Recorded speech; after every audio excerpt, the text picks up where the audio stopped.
পরিবর্তন যাত্রায় অনেক কিছু ঘটছে বা অনেক কিছু ঘটবে আরও। তো আগামীকাল আমাদের ভারতের স্বরাষ্ট্রমন্ত্রী অমিত শাহজির হাত ধরে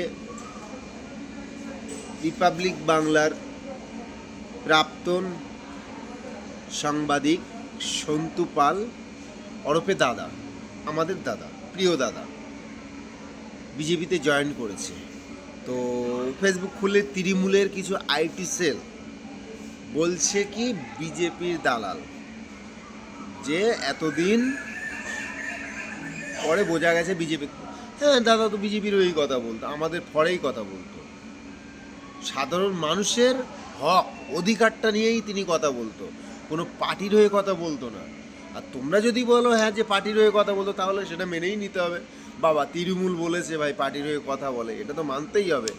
তো আমি একটা প্রশ্ন বা আমি একটা কথা বলি, ভাই ভাই গণতান্ত্রিক দেশে রাজনীতি গণতান্ত্রিকভাবেই লড়াই হয়। তার ব্যক্তিগত ব্যাপার, সে কোথায় জয়েন করবে। রিপাবলিক বাংলা সন্তু পাল ওরফে দাদা, তিনি তার ভালো লেগেছে, সে বিজেপিতে জয়েন করেছে, তোমরা তার পেছনে লাগছো। তা তোমরা তোমাদের পয়সার উল্টোপিঠটা দেখো না। কিছুদিন আগে কোনো এক আইপিএস খুব তাড়াতাড়ি রিটায়ারমেন্ট নিল, 27-28 দিনের মাথায় তৃণমূল কংগ্রেসে জয়েন করেছে, নামটা আর বললাম। ও, তোমাদের তৃণমূলে গেলে কোনো দোষ নেই, বিজেপিতে যদি কোনো কেউ আসে খুব দোষ নাকি? হ্যাঁ, এসব করে কোনো লাভ নেই। 2026 সালে পরিবর্তন অনিবার্য, পরিবর্তন হবে, পরিবর্তন হয়ে গেছে। আর কিছু বললাম না, সময় আছে বা সময় আসছে, দেখতে থাকো তোমরা।